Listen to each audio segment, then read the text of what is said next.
Broadcasting from Hollywood, it's the official On Air with Brandon J podcast. Here we go.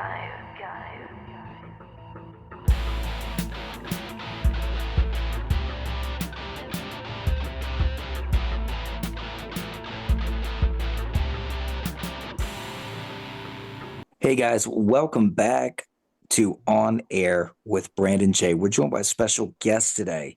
He's best known as a choreographer, a dancer. I mean, some of the names, and I'll just spit them off to you. Justin Timberlake, Michael Jackson, Janet Jackson, Chris Brown, Mariah Carey, Paris Hilton, Neo, and the list goes on. What is up, my friend Misha Gabriel? Nice to meet you. Thanks for having me, Brandon. Hey, man, it's great to have you. You know, so you've worked with all of these amazing artists in their own right, right? You're in Los Angeles. What is it like growing up in the culture of LA as a dancer, as a choreographer? Because when I think of dance and I think of choreography, like I used to live right up the street on Lankershim where Millennium was, right? And then I've been to IDA and things like that. But like, tell me, like, what's it been like being embedded into the culture of LA? I've spent my entire adult life here. I moved out when I was 17 to have a dance career. And at that time, Millennium was still on Lankershim. It's not anymore. And IDA doesn't exist anymore. So Wow. You're aging both of us. Yeah. But it's definitely changed along the years. I think because of TikTok, dance is so popular now and our industry has become a lot more saturated than when I first moved here 20 years ago. Which is, it can be a good thing and a bad thing. I think it's a good thing. It's putting dance on the forefront and it's making it more mainstream and more popular. But then at the same time, higher demand and less, or higher supply and less demand. So Right. It's a little bit in that sense. But yeah, growing up here has been great. I mean, I was lucky enough to be successful with a dance career and a teaching career, and now I'm transitioning into choreography and trying to take that next step into acting. So Misha, what do you think has been the biggest hurdle or the biggest thing that you've had to overcome when it comes from transitioning to the world of I'm not just a dancer, but I'm now a choreographer? I think the biggest hurdle I've faced is that, coming up as a dancer and then transitioning into choreography. I think a lot of artists find their choreographers early on in their careers and stick with them. So for instance, Justin Timberlake has Marty Kudelka, Janet Jackson has Gil Duldalau, and that's been like that for 20 years. And It doesn't seem to be. So the challenge is finding a new artist that you can kind of come up with and grow with. I haven't found that yet. It still seems to be like what would cause the big break. So I think that's been one of the challenges. But yeah, choreography seems to be, or at least when I was coming up in the dance world, I noticed a lot of like my idols or my teachers were transitioning into choreography and kind of going that route. And so I decided to take that step and try to head in that direction. Speaking of some of your idols, who are they? Speaking of my idols, let's go down the list. Nick Bass, if you know Nick Bass, he's a great dancer. He's one of my favorites. He was my roommate for years. He danced with Michael.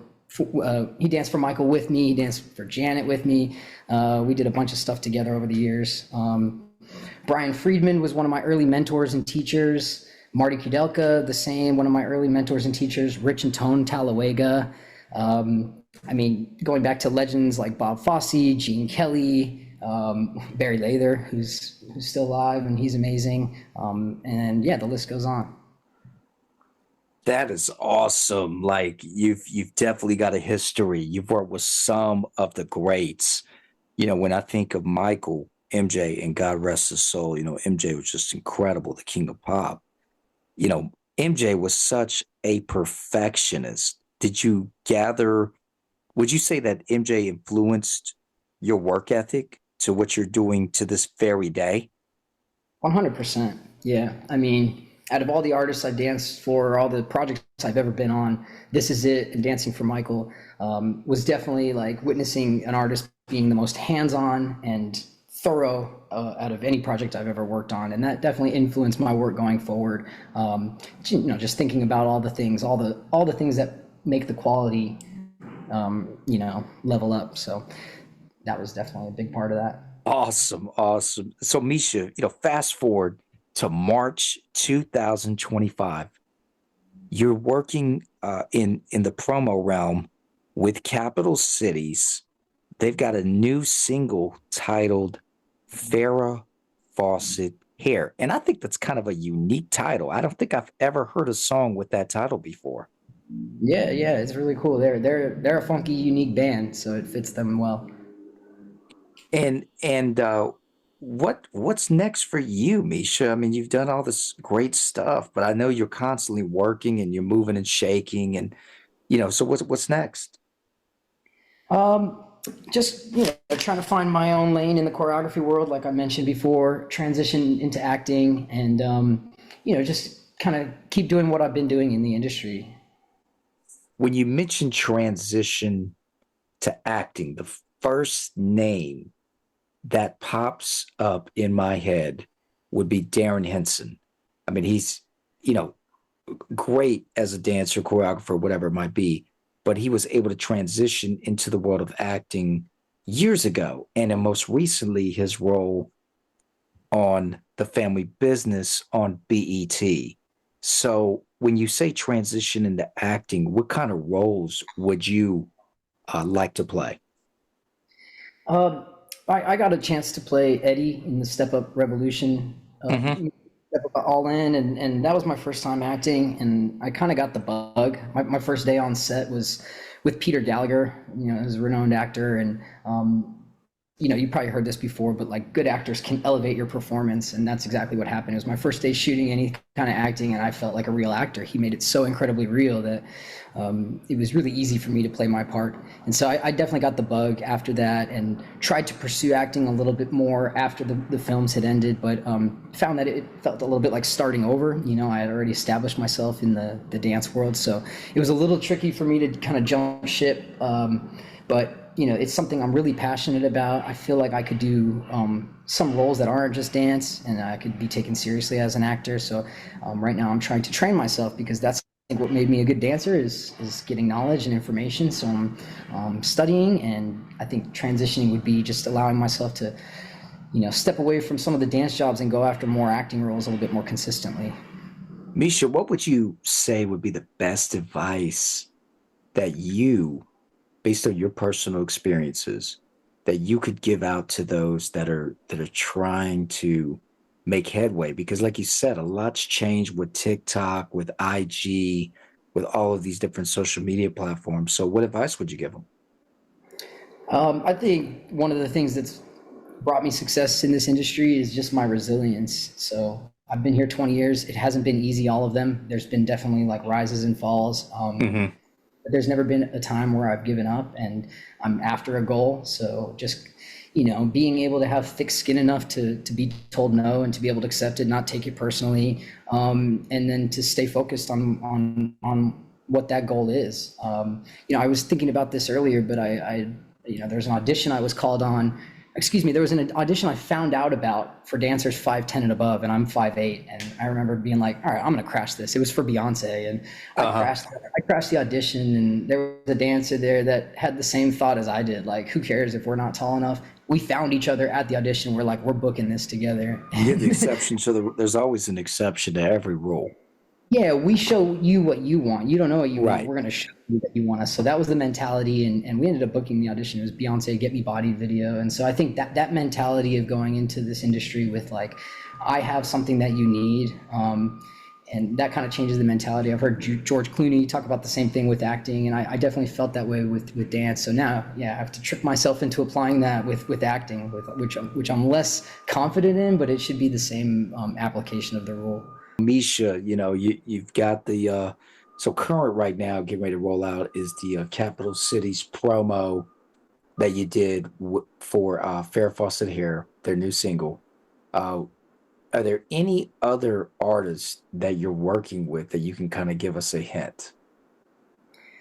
Not at the moment.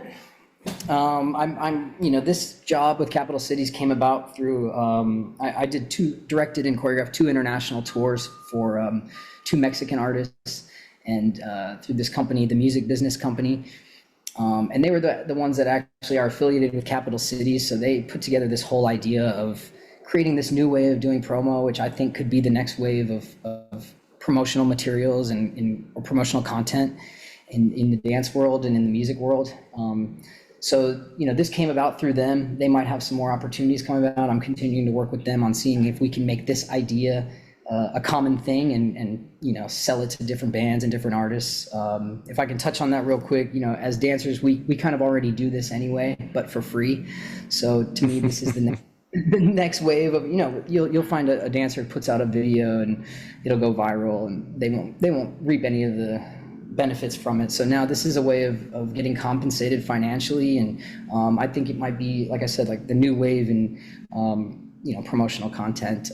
So that's kind of what I have going forward. We're going to try to keep doing more of these with different bands and different artists and see where it goes, but nothing quite on the forefront immediately, just trying to see where this all goes. That's the And Misha, you touched on a very good point, because a lot of people that aren't really educated in that space, but I'll just say that choreographers and dancers, they have a tough job.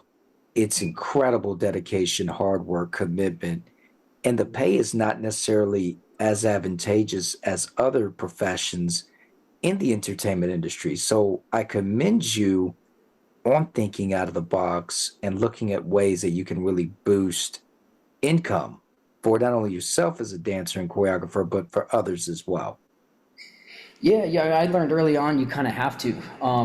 I danced for Omarion, one of my very first jobs out here. He was kind of a lower artist, as far as he's not like super mainstream. And I was making a set rate for that. And then I remember I transitioned to dancing for Janet Jackson about a year later, and that was like a really, really big job for me at the time. And the pay wasn't any different at all. It was the same base rate. And I remember thinking like, wow, shouldn't it have gone up? Like, it's a different artist, caliber artist, I'm making the same rate. And that's kind of when I realized is, we as dancers, we're kind of at the end of the totem pole, so to speak. So for sure, it's unfortunate. It's changing some ways. You have artists like Taylor Swift, who reportedly broke off each of her dancers something like $100,000 or something each for that tour, which, because it was record-breaking numbers. But then you hear about Mariah Carey, who just had like her highest paying concert ever, and I know for a fact that those dancers made $2,500 or $3,000 or something like that. Like, the way you break up the pie is so unproportionate, it seems, in our industry. And as the dancers, we're replaceable, and that's always seems to be something that we're reminded of, that if we won't do it for that rate, somebody else will kind of undercut us. And so my question is, and thank you for sharing that, so what can we do better moving forward as an industry? I think someone like Taylor Swift, who's compensating her dancers fairly, is a step in the right direction for sure. I mean, if you can afford to do it. I think just in general, dancers of being aware of just kind of holding their ground and not giving in to low rates. That's something that we're always pushing in our industry, and we just trying to make sure that we're treated fairly, but holding the ground, holding the line, so that someone doesn't come in and go, oh, I'll take it, and undercut you. So we're slowly getting there. Rates have increased slightly. It still doesn't seem like enough to have a whole living, base your whole living off of, especially here in LA. It's kind of hard, but I think we're getting there slowly. It's definitely like we're aware of it now. Awesome, Misha. Thank you for that advice, and thank you for sharing that, with our audience here. Yeah, absolutely. So, Misha, where can we follow you on all social media? Just my name, Misha Gabriel, MISHAGABRIEL. Misha, it's been great having you on the show. Congrats on all of the former success and the new success on the way. Thanks so much, Brandon. It's great to meet you. I know we're a mutual friend in Tony, and she's... Oh, dude. So hold on. We got to give a shout out, right? I'm convinced she's an angel on this earth. So man. Tony Embry, the industry knows her as T, but Tony Embry of Glace PR, public relations, shout out to Tony. She set the interview up. She's always thinking out of the box. And I think that's what makes her so unique, right? Her approach. So thank you, Misha Gabriel, right here on Air with Brandon J. We got music coming up right after the break. Stay tuned.